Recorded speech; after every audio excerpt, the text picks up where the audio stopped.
Então nós vamos ler Tiago, capítulo 5, do versículo 16 ao 18. Deixe seu coraçãozinho aberto para o Espírito Santo ministrar. Talvez a resposta que você tanto está pedindo para Jesus é hoje que você vai ter. Talvez aquilo que você orou a semana inteira, fica atento, Ele vai te responder. Amém? Diz assim o texto sagrado, Tiago, capítulo 5, versículo 16 ao 18. Confessai, pois, os vossos pecados uns aos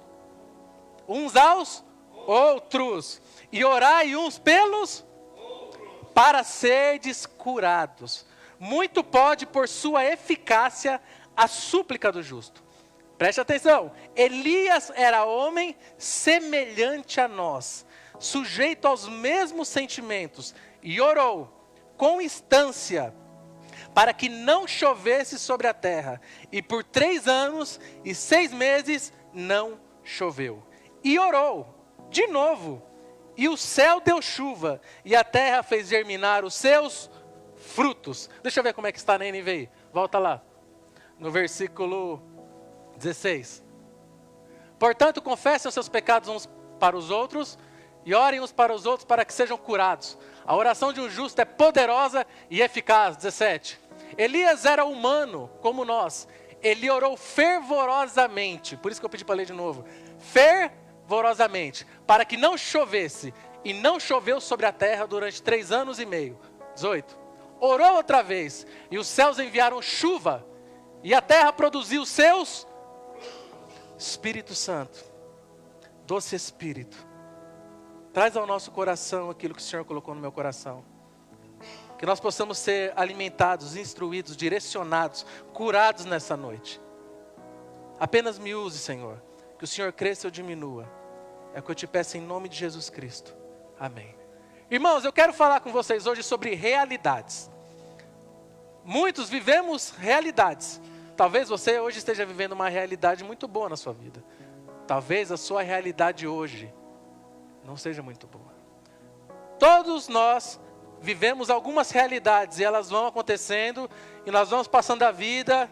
E se eu perguntar para vocês, quantas oportunidades vocês já perderam? Em momentos que passaram na vida de vocês. E oportunidades perdidas, elas não voltam, elas voltam? A gente só lamenta. Qual foi a coisa mais importante que você fez essa semana? Pensa aí. Qual foi a coisa mais importante que você fez essa semana? Esta coisa mais importante que você fez essa semana te deixou feliz? Ou te deixou infeliz? Ou talvez uma última pergunta. O que você poderia ter feito esta semana que você não fez e você se lamentou por não ter feito? Eu sei, o Espírito Santo já mostrou para você. O que você poderia ter feito e não fez? Na Bíblia nós encontramos muitos exemplos de homens e mulheres de Deus. Nesta passagem que nós lemos, Tiago fala sobre um destes homens, que era o profeta Elias. Vocês conhecem muito bem o profeta Elias. Um dos maiores vultos do Antigo Testamento. E você faz ideia de quem foi o profeta Elias e o que ele fez? Eu vou recapitular só para você entender. Naquela época, onde o profeta Elias foi levantado por Deus, Acabe, que era o rei de Israel, resolveu casar com a tia Jeza, a Jezabel. Casamento político, um casamento que era apenas para ele ficar tranquilo. E muitas das vezes a gente faz algumas coisas que não deveríamos para poder ficarmos bem, né? Para poder ficarmos tranquilos. E ele fez uma aliança que não deveria ter sido feita. Uma aliança entre povos distintos e Deus não permitia isso. Aquela mulher era sacerdotisa, servia um outro Deus, servia um demônio, um anjo caído. E trouxe essa sujeira para o meio do povo de Deus.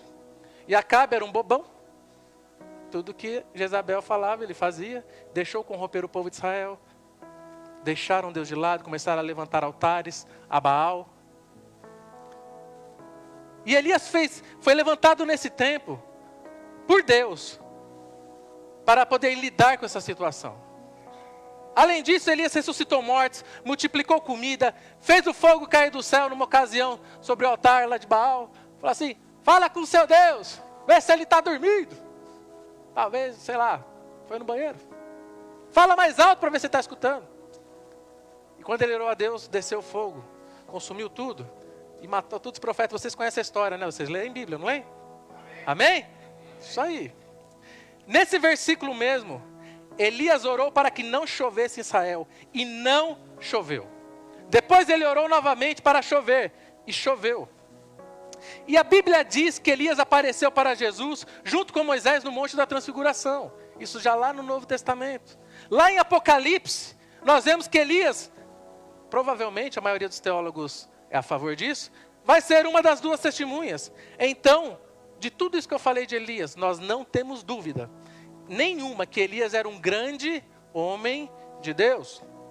Só que uma coisa que nós precisamos ter em mente é que apesar de tudo isso, apesar de todos esses feitos maravilhosos, o texto deixa claro que Elias era gente como a gente. Elias era igual eu e você, irmão. Eu? Bichinho de Jacó? Esmilinguido? Não, irmão, você é filho do rei. Elias era gente igual eu e você.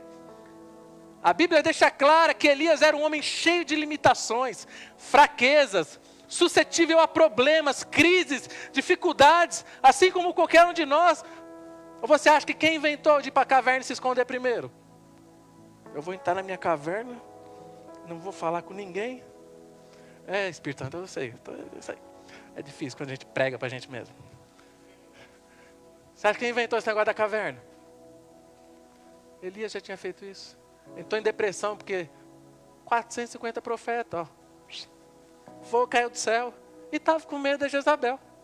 Entrou em depressão, não queria mais nada com a vida. E a Bíblia deixa isso claro. E Tiago fala, isso foi no Antigo Testamento lá em Reis, Tiago traz para a Nova Aliança e fala, ei, Elias fez tudo isso, mas ele era gente, igual eu e você. Elias tinha os mesmos sentimentos que nós temos às vezes. Elias não era um super-homem, como muitos por aí pensam, que existe super pastor, super cristão. Tem gente que acha que é um surubim, categoria de anjo que não existe, tá? Tem uns irmãos que acham que é muito espiritual, muito... Irmão, não existe isso. Elias era uma pessoa sujeita aos mesmos sentimentos que nós. As mesmas experiências que ele teve com Deus, nós também podemos ter. Aí agora sua mente buga, por que eu não tenho? Nós podemos experimentar de maneira prática, de um Deus de amor, um Deus de paz, um Deus de alegria, um Deus de provisão, curas e milagres, de um Deus que responde às nossas orações, de um Deus que traz direção quando nós não sabemos aonde ir. E por que nós não vivemos isso? Por que a gente não vive isso? Por que a nossa realidade é outra? Qual que é a sua realidade a hora que você entrou por essa porta? Quando nós lemos a respeito desses homens de Deus na Bíblia, nós temos a tendência, eu e você a gente faz isso, de colocarmos eles num nível muito superior, tão superior que a gente acha que só eles puderam ter essas grandes experiências. Ô, irmão, vamos lá, seria bem legal dar uma voltinha na carruagem de fogo, Serafim, Senhor, carruagem de fogo. Imagina, Natal, bem melhor que andar de cavalo, Natal. Carruagem de fogo não tem preço. Mas independente das nossas lutas pessoais, do que a gente passa, a gente tem que entender o que o apóstolo Tiago disse aqui. Nós podemos viver as mesmas coisas que esses grandes homens de Deus viveram. Chegou a hora de nós começarmos a entender isso e vivermos o sobrenatural de Deus, vivermos algo diferente. Você já parou para avaliar as suas últimas experiências, ou as experiências que você tem tido com o Senhor? Tem alguns irmãos aqui da igreja que, pede, eu oro, depois não reclama. Oramos, o Espírito Santo está me acordando de madrugada. Eu falei, eu acho é pouco. Eu acho é pouco. Mas o que vocês têm vivido? A gente tem comido um prato morno no domingo, um prato quente no domingo.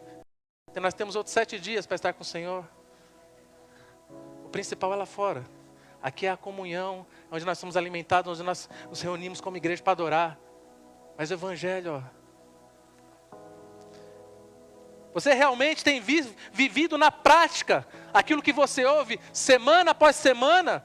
Ou só tem passado de conhecimento teórico, teológico? Semana passada nós falamos sobre a murmuração. E pastor orando, eu falei para o pessoal aqui, gente, pensa só. Eu falei do povo de Israel sobre murmurar. Imagina se a gente é Deus. Eu tinha matado todo mundo. Irmão, se você tiver a curiosidade de ler a história do povo de Israel, da hora que eles saíram lá do Egito, abriu o mar vermelho, aleluia, e viveram tudo aquilo, você fala, Senhor, como o Senhor teve paciência, como o Senhor teve misericórdia com esse povo. Já morri todo mundo.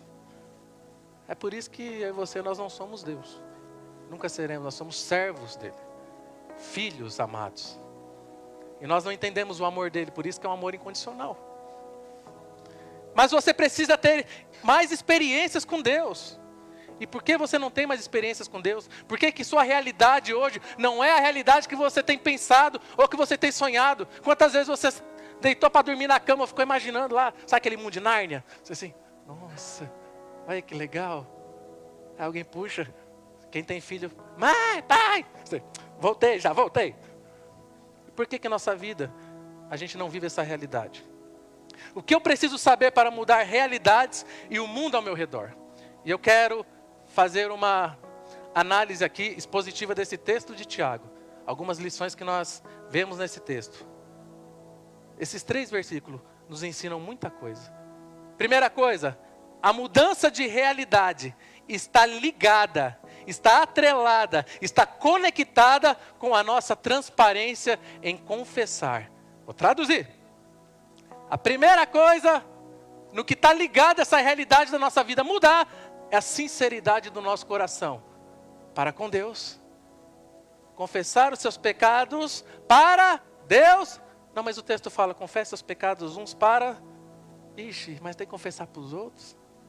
Confessar para Deus é fácil, não é? Ô Senhor, perdoa, que eu pensei em matar, eu pensei em macegar aquele lar. Jesus, olha, não pode não, tem que morrer. Ô Senhor, perdão, não pode morrer não. E quando você chega para o seu líder, ou para o seu pastor e fala, eu errei, eu caí, estou em pecado, eu quero confessar porque eu quero que a realidade da minha vida muda. Lembra do pecado da capa de Acã? Não se enganem, pecado escondido traz morte.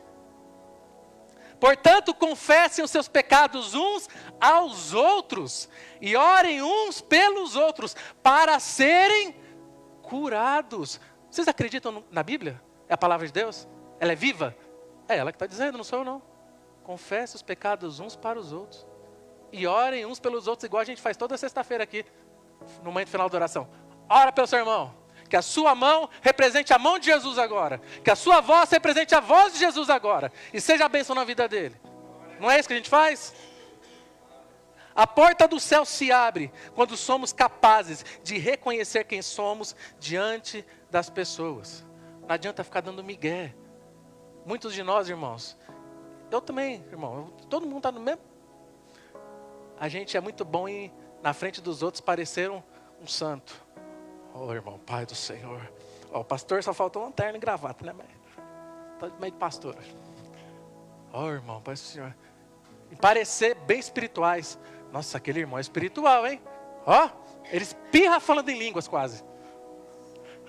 Só que infelizmente a realidade dentro de casa não é. Eu já falei isso uma vez, eu aprendi com algum pastor que falou, que não lembro quem é agora. Falou que em casa é um santo, acho que foi o Hernandes. Em casa é um satanás, né? É um satanás. Satanás. Então nós temos que confessar os nossos pecados a Deus primeiro, que quem perdoa pecados é o Senhor Jesus, amém? Quem perdoa pecados é o Senhor Jesus. Mas a Bíblia fala, o apóstolo Tiago, você acha que ele deixou isso por que na Bíblia? De enfeite? Confesse seus pecados uns para os outros. Para que eu vou confessar? Mas se eu falar para a pessoa, ele vai contar para o bairro inteiro. Não, irmão, fala para qualquer um, mas fala para alguém de confiança. Mas seja curado. Fala para o seu líder, fala para o seu pastor, vamos orar, Senhor, perdoa o nome de Jesus. Tira essa bagagem das suas costas. Segunda coisa que nós aprendemos: o poder da cura, da transformação, é liberado pelo exercício da oração intencional um pelo outro. E orem uns pelos outros para serem curados. Sua oração tem que ser intencional, irmão. O que é isso? Direcionada. Pai, em nome de Jesus, toca nessa área da vida dele. Não, fica assim: Senhor, abençoa ele, todas as formas. Que ele seja abençoado, Jesus. Você nem está orando, irmão. Você está assim: ô Senhor, abençoa qualquer coisa da vida dele aí. Não, seja intencional. Dor, cesse agora em nome de Jesus. Pai, cure ele. Pai, toca no coração agora, toca na alma, toca na família. Intencionalmente por aquela pessoa que eu e você já pensou em desistir dela. Senhor, não tem mais jeito não, Jesus. Não tem jeito. Senhor, Espírito Santo, o Senhor sabe nem que eu estou nem querendo muito orar para essa pessoa. O Senhor sabe disso. Mas muda a vida dessa pessoa. Traz ele os teus caminhos. O Senhor perdoa um miserável igual eu? Perdoa ele. Ajuda ele, Espírito Santo. Pega de jeito. Eu ainda falei semana... Foi esse final de semana, acho. Tem um irmão aí que eu falei, depois você não reclama. Eu vou orar por disco de denúncia para ele. Espírito Santo, eu já comecei hoje. Pega de jeito, Espírito Santo. Incomoda. A nossa oração tem que ser intencional. Pelos nossos filhos, pelos nossos amigos, marido, esposa. Outra coisa, o dever de orar pela nação de Israel também é nossa. Lá em Salmo 122, vocês colocam esse versículo. Só para eu poder direcionar algo para o nosso coração. Salmo 122, 6. Não tem aguinha. Orem pela paz de Jerusalém. Vivam em segurança aqueles que te amam. Jerusalém para nós hoje. Você ora pela sua igreja? Você ora pela sua cidade? Você ora pelo seu país? Você ora pelo seu estado? Ai, pastor, eu não. Quer saber da minha casa? Na minha casa está tudo certo, irmão. O povo de Israel, todo mundo sofreu.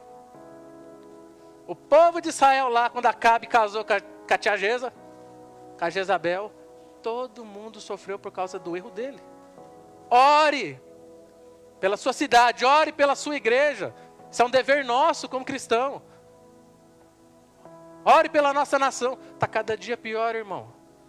Todo dia é uma barbaridade diferente que a gente vê na internet. Agora quem comete crime é inocentado. A gente não pode mais confiar na Suprema Corte do nosso país. Vai para a internet. Vamos aí. E o que nós vamos fazer? Cuidar apenas do nosso mundinho? Ore por Jerusalém, pela sua Jerusalém. Ore pela sua igreja, pela sua cidade. Declare que Cambé vai servir a Jesus. Declare que a maioria predominante vai ser cristão aqui em Cambé, vai se render ao Senhor Jesus.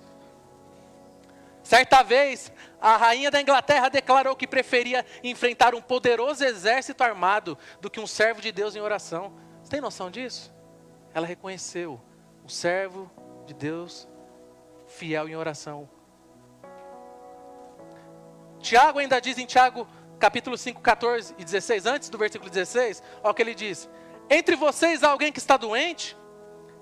Que ele mande chamar os presbíteros da igreja, para que estes orem sobre ele e o unjam com óleo em nome do Senhor. Preste atenção no texto. E a oração feita com fé curará o doente. O Senhor o levantará, e se houver cometido pecados, ele será perdoado. Aí ele continua: portanto, confessem seus pecados uns para os outros, para vocês serem curados. Obrigado. A oração de um justo é poderosa e eficaz. Tiago aqui ele está tratando da cura das enfermidades causadas pelo pecado, mas eu tenho que fazer algumas considerações com vocês. Toda enfermidade é causada ou é resultado de pecado? Não. Vamos ver um exemplo, Jó. A Bíblia diz que Deus falou assim: Jó, servo bom e fiel.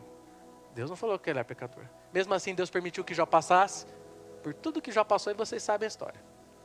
E ainda quando Jó estava meio descontente, começou a perguntar um monte de coisa para Deus. Deus, mas isso, Deus aquilo, Deus aquilo. Deus falou: beleza, você me perguntou 16 coisas, acho. Eu vou te perguntar 32.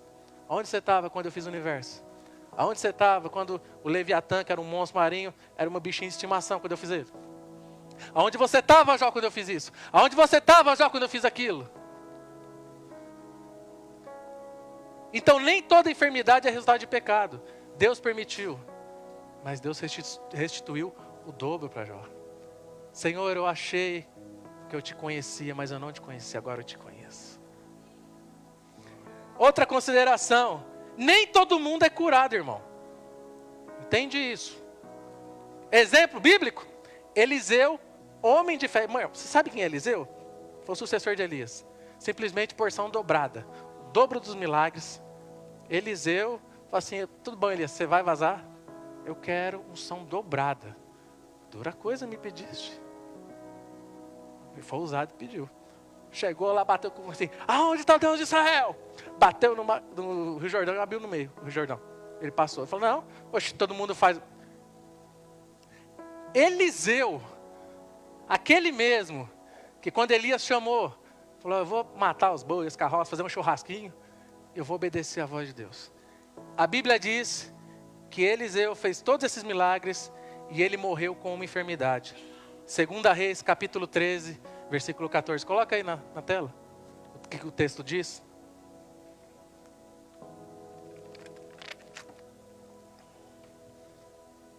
Segunda Reis 13, 14. Ora, Eliseu estava sofrendo da doença, da qual morreria. Então, Eliseu morreu de uma doença, de uma enfermidade. Então, nem todo mundo será curado. E aí, como é que você fica assim agora? Você continua amando Jesus? Você continua firme com Ele? Tomar remédio não é falta de fé. Paulo orientou Timóteo a tomar um pouco de vinho, por causa de uma enfermidade no estômago. Está lá em 1 Timóteo 5,23. Não é autorização para você tomar vinho não, viu, irmão? Ó, o pastor falou que Timóteo tomou um vinho. Era um pouquinho só, para o estômago. Como dizia a vozinha, para o estômago. Então, mas isso não é licença para... Agora eu vou tomar vinho. Pelo amor de Deus. Não vos embriagueis com vinho que causa contenda, mas enchei-vos do Espírito Santo. É isso que diz a Bíblia. Terceira coisa, uma pessoa com a vida correta diante de Deus tem grande poder em suas orações e ações espirituais. Continuação do versículo diz assim: a oração de um justo é poderosa e eficaz. E o duro é que quando a gente fala de justo na Bíblia, as pessoas acham que é aquela pessoa religiosa que fica assim, ó, apontando o dedo por mão e tem 3 apontados para ele. Não é isso não, irmão. Aquela pessoa que é justificada por Deus, que vive se limpando todo dia em santidade, que ama ao Senhor Jesus de todo o coração e que está ali fervorosamente orando, a oração dela é poderosa e eficaz. A oração é um mandamento comum, com promessa que muda realidades. Vamos ver alguns exemplos? Lembra de Moisés? Que eu falei? Lembra de Abraão? Deus falou assim, como é que eu vou esconder alguma coisa, Abraão? Mas é amigo, sabe? Deus falar que você é amigo dele. Uma coisa é eu falar que sou amigo de Deus. Outra coisa é o próprio Deus falar assim, você é meu amigo. Falar assim, Senhor, quer te incomodar não, mas se tiver um justo lá, o Senhor vai destruir tudo. E Deus deu um decreto, deu uma sentença. Mas ele mudou a realidade do sobrinho dele, de Ló, da família dele, por causa de Abraão. A oração de um justo, a oração de alguém que ama a Deus verdadeiramente, pode mudar decretos, pode mudar realidades a respeito de alguém. Deus teve compaixão, teve misericórdia por causa de Abraão e tirou Ló e a família dele da cidade. João Calvino disse o seguinte: pois como a ordem de orar é comum e a promessa é comum, segue-se que o efeito também será comum. Vocês estão entendendo? Orar é um mandamento comum. Não é assim, Senhor, a sua palavra está escrito, se eu quiser orar, não. Orai, é imperativo, orar. E se é um mandamento comum, o efeito também acontece naturalmente. A oração muda decretos de maldição. Semana passada eu falei que Moisés chegou um determinado momento lá, Deus disse que ia destruir o povo todo, por causa da idolatria. Deus falou assim: Moisés, eu vou destruir todo mundo, e vou começar por você de novo. Moisés começou a interpelar, porém Moisés suplicou ao Senhor, Êxodo 32:14, Moisés suplicou ao Senhor seu Deus pelo povo. Então o Senhor mudou de ideia e não fez cair sobre o seu povo a desgraça que havia prometido. Moisés começou a falar assim: Senhor, mas se o Senhor fizesse com o seu povo, os outros povos vão dizer que o Senhor tirou eles lá da terra do Egito, só para fazer isso com eles no deserto, que o Senhor é um Deus de amor, o Senhor é um Deus de compaixão. E o decreto foi mudado. Se nós formos ver outro exemplo, o profeta Amós, a Bíblia diz que Deus estava levantando uma praga de gafanhotos e uma seca contra Israel, mas Amós intercedeu e clamou pela misericórdia divina. Vamos ler Amós capítulo 7, do versículo 1 ao 6. Foi isto que o Senhor, o soberano, me mostrou. Ele estava preparando enxames de gafanhotos depois da colheita do rei, justo quando brotava a segunda safra. Depois que eles devoraram todas as plantas dos campos, eu clamei: Senhor, soberano, perdoa. Como Jacó poderá sobreviver? Ele é tão pequeno. Então o Senhor, aqui na NVI está escrito, arrependeu-se e declarou, mas o Senhor não se arrepende. O original da palavra, ele teve compaixão. Eu procurei o original do hebraico aqui. Ele teve misericórdia. Então o Senhor teve compaixão, teve misericórdia e declarou: isso não acontecerá. O soberano, o Senhor, mostrou-me também que para o julgamento estava chamando fogo, o qual secou o grande abismo e devorou a terra. Então eu clamei: soberano Senhor, eu te imploro que pares. Amós falando com Deus: como Jacó poderá sobreviver? Ele é tão pequeno. Então o Senhor teve compaixão e declarou: isto também não acontecerá. Então a oração de um justo, a oração de alguém que ama a Deus, pode mudar decretos da sua vida, da minha vida, da vida dessa igreja, da vida dessa cidade, da vida desse país, das nações. Decretos podem ser alterados. Então o Senhor disse: isso não acontecerá. Qual que é a realidade da sua vida hoje? Qual a realidade que você está vivendo? Qual é o decreto que alguém falou para a sua vida? Você vai ser assim, você é assim, você nunca vai prosperar, você nunca vai conseguir, você nunca vai alcançar, você vai ser um perdido, você é um derrotado. É mentira de Satanás, você é um vitorioso. Decretos podem ser alterados pelo amor e a compaixão de Deus, pela graça do Senhor Jesus. Aleluia! A oração intercessória fortalece a fé de outras pessoas. Lembra quando Jesus chegou para Pedro e falou: Simão, Simão. Quando Jesus chamava 2 vezes o nome, dava ruim, irmão. Quando Jesus falava assim: Pedro, Pedro, ele falou: ih, deu ruim. É que nem quando sua mãe te chama pelo nome inteiro. Leandro Vespasiano dos Santos. Eu falei: ih, deu ruim. Perdão, Jesus, eu vou morrer. Quando ele falou: Simão, Simão, Satanás pediu para te peneirar como trigo. E Jesus falou o que para ele? Pedro, peneira autorizada. Mas eu roguei por ti, para que a sua fé não desfaleça. Se Jesus não tivesse orado por Pedro, a fé dele teria fraquejado. Agora deixa eu te perguntar uma coisa. Você tem orado por aqueles que têm fraquejado na fé? Eu e você, nós temos orado por aqueles que estão fracos na fé? Aqueles que saíram da igreja?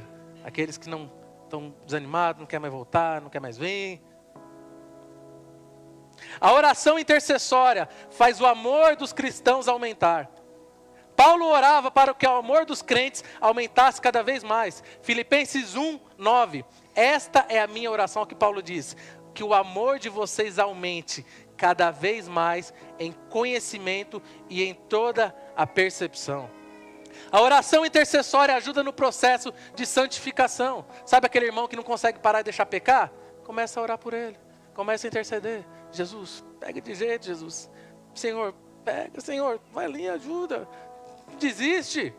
Paulo orava para que os crentes desenvolvessem uma vida de santidade irrepreensível. Olha o que diz em Filipenses 1:10. Para discernirem o que é melhor, a fim de serem puros e irrepreensíveis até o dia de Cristo.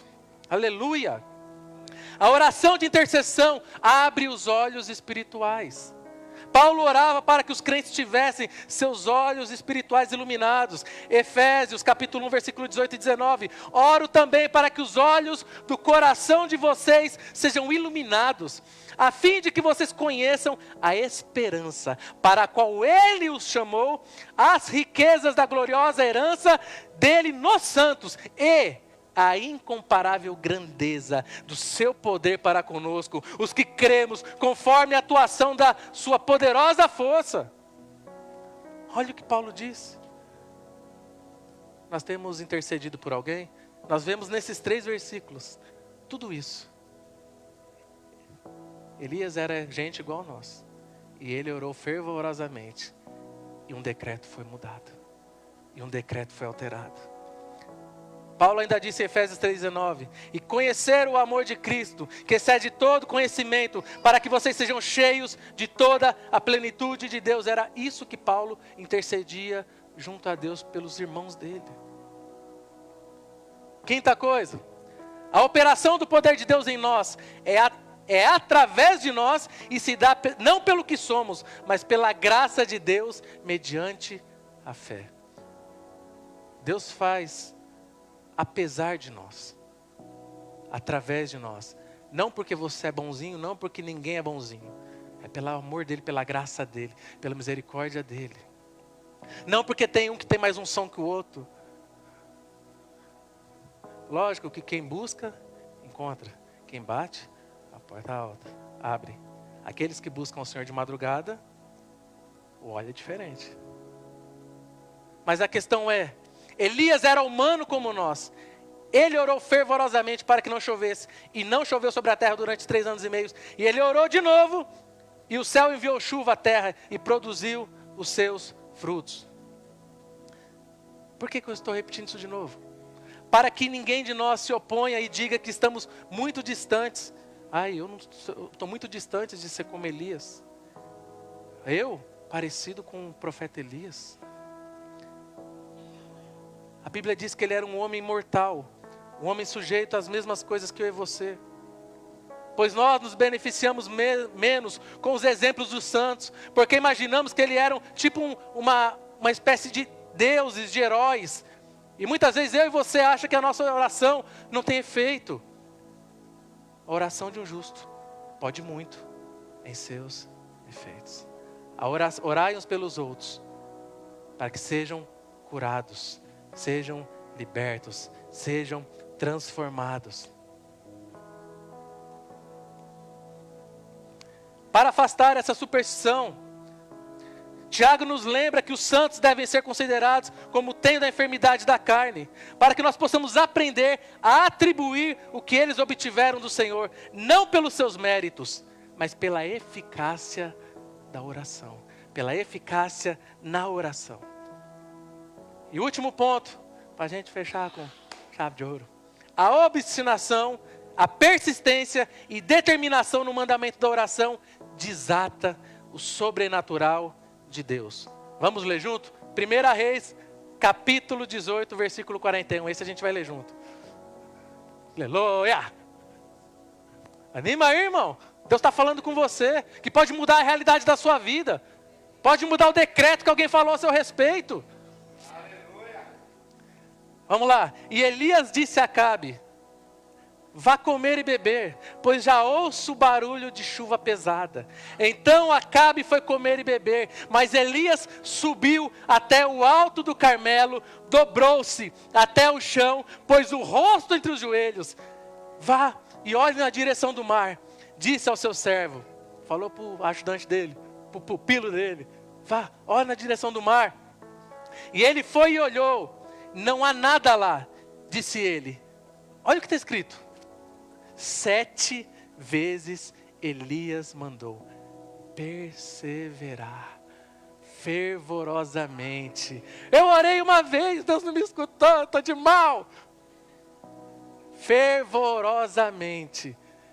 Falou, Acabe, se prepara que é hoje.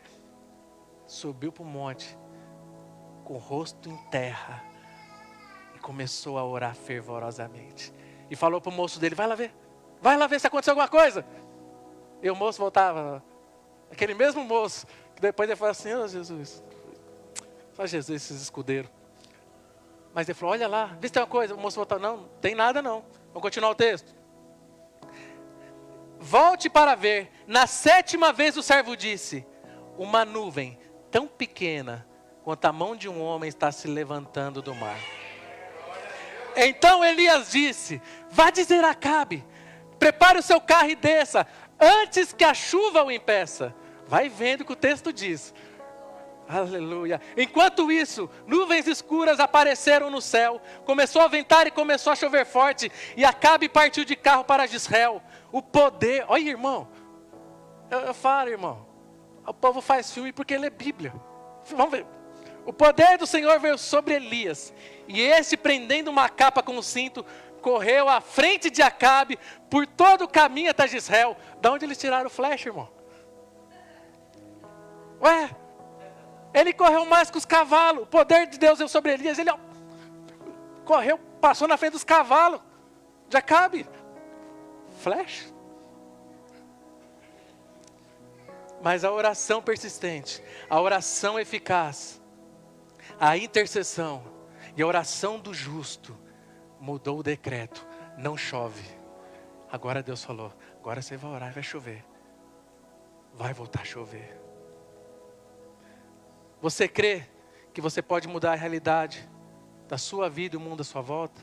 Não porque você é bom, é pela misericórdia e a graça dele. Mas você pode, assim como está escrito no texto de Tiago, orai uns pelos outros, confessai os pecados para que sejam curados. Elias era igual a nós, e ele orou e mudou um decreto. E ele orou e mudou o decreto de novo. Assim pode ser comigo e com você. Talvez você possa assim, pastor, mas eu não sei pregar, eu não sei cantar. Mas se você sabe orar, então isso fará toda a diferença no reino de Deus. Eu quero te contar uma história. Charles Spurgeon, considerado o príncipe dos pregadores. Ele começou a pastorear com 18 anos de idade. E quando ele tinha 21 anos, ele tinha feito uma revolução na Inglaterra. Quando a sua igreja construiu um templo com capacidade para 5.000 pessoas, outras 5.000 pessoas ficaram do lado de fora. Isso é história verdadeira, tá? Só para vocês entenderem. Aos quintos domingos de cada trimestre, ele pedia para os membros da igreja não irem para dar oportunidade às pessoas que tentavam assistir o culto e lá não conseguiam. E ele conta em uma de suas obras, olha o que ele fala, que numa ocasião ele teve um sonho. Charles Spurgeon teve um sonho. E neste sonho Deus lhe disse, preste atenção, você não vai receber nenhum galardão sequer para essas pessoas que se convertem na igreja. Ué, Spurgeon perguntou, por que, Senhor? 5.000 pessoas, mais 5.000 do lado de fora. A igreja está bombando, está igual Cambé daqui a um tempo, aleluia! Você não vai ganhar nenhum galardão. Ué, mas eu não vou ganhar galardão nenhum, Jesus. Olha a obra ali na frente.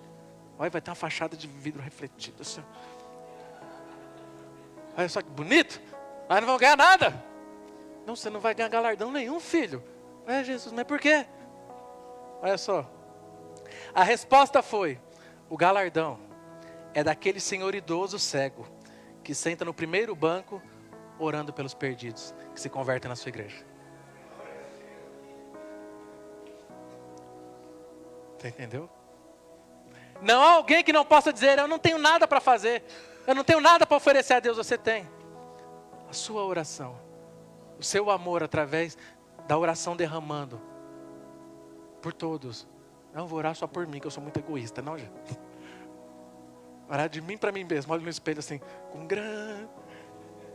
Não, orar pelos nossos filhos, pelos nossos cônjuges, pelos nossos familiares, para aqueles que estão perdidos, pela nossa igreja. Vocês querem viver um novo tempo? Então a gente tem que parar de ser vagabundo espiritual, irmão. Eu me coloco junto com vocês. Nós temos que orar uns pelos outros. Nós temos que andar em santidade, buscando a presença de Deus. Você tem que crer que você pode impactar a vida de pessoas através da oração, através da sua fé. E eu já vou finalizar, pessoal do louvor, vem cá. Eu te perguntar, o que você vai fazer essa semana depois de ouvir esse sermão? Semana passada eu falei sobre a murmuração. Quem foi que não murmurou essa semana? Foi 1 hora falando sobre murmuração. E ainda finalizei falando sobre Paulo e Silas na prisão. Que tinham tudo para picar o pé. Espírito Santo, o Senhor não deixou eu ir para o lugar. Ainda me prenderam, me escorraçaram no cárcere interior. Aí eles decidiram adorar e orar. E as cadeias se abriram. Eu acredito que nem eu nem você, nós não murmuramos essa semana depois de escutar aquilo. E o que você vai fazer depois de ouvir esse sermão? Quais são as primeiras pessoas por quem você vai orar? Pela mudança da vida delas. Por quais necessidades e motivos você vai orar em relação a você? Quanto tempo você vai passar a orar por dia, por semana? Vocês entenderam tudo que eu quis dizer? A oração eficaz, sincera, intencional, depois que você confessa seus pecados e se arrepende, ela altera a realidade do seu mundo e altera a realidade do mundo de quem está ao seu redor. Você já confessou seus pecados hoje? Confesse. Primeiro confesse para Deus, depois se você quiser pode procurar. Procura os seus líderes. Eu tenho que confessar que eu falo mal dele? Tem. Tem que confessar que falo mal dela? Tem. Fica falando mal das amigas, dos amigos. Aí ó, pecado. Pecado tem nome, irmão. Senhor, perdoe o universo dos meus pecados. Não, pecado tem nome. Confessem seus pecados uns para os outros, para que sejam curados. Devemos orar uns pelos outros de forma intencional. Você vai praticar isso essa semana? Enquanto eles cantam isso, essa canção maravilhosa, eu te convido a orar e fazer uma autoanálise de você mesmo. Irmão, o Espírito Santo já sabe quem é você, quem sou eu. Ele já sabe tudo, até o que você está pensando agora. Não tem como fugir. Se eu subir ao céu, lá estás. Se eu colocar minha cama lá no profundo abismo, lá também tu estás. Ele conhece a gente. Mas a questão é se a gente está disposto a abrir o nosso coração e ser curado. E ter a nossa realidade, a nossa vida transformada. Eu não sei se você está contente da forma que você está vivendo. Isso pode mudar, você não precisa viver assim. Sua história não é isso que te falaram. Você não é um fracasso. Você foi feito, Jesus te fez para você ser um vencedor. E eu não estou te dizendo que você vai ser rico. Não é isso. Vida abundante. E se o Senhor quiser te dar o dinheiro, também Ele dá. Se Ele não quiser dar, a graça dEle te basta. Porque na sua casa não falta nada, eu tenho certeza. A sua vida o Senhor tem cuidado. Então vamos falar com o papai. Vamos falar com Ele. Amém?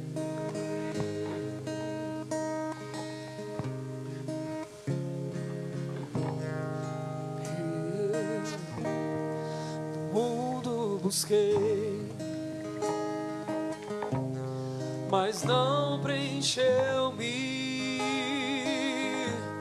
Canções tão vazias, tesouros que um dia se consumarão. Então você veio e me trouxe pra perto,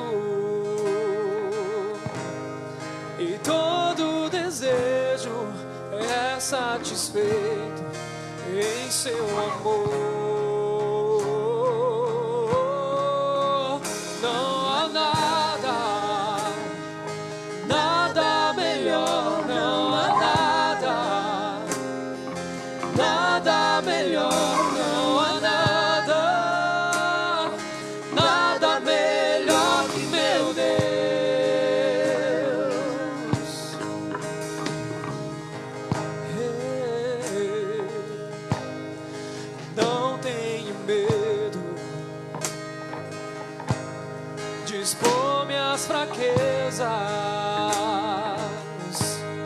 Defeitos e falhas não vou esconder.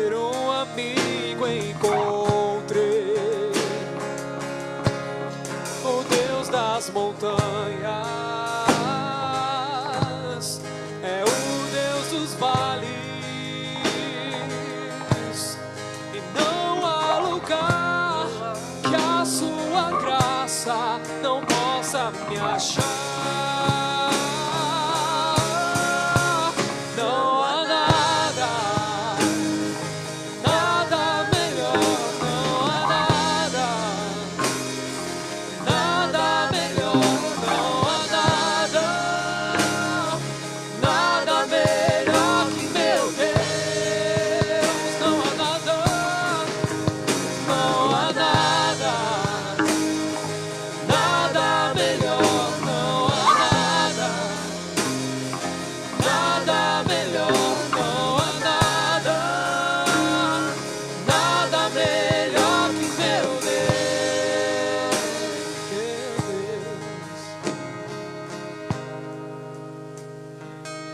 Louvado seja o Senhor. Eu gostaria de convidar você, que quer que nós oremos por você por cura,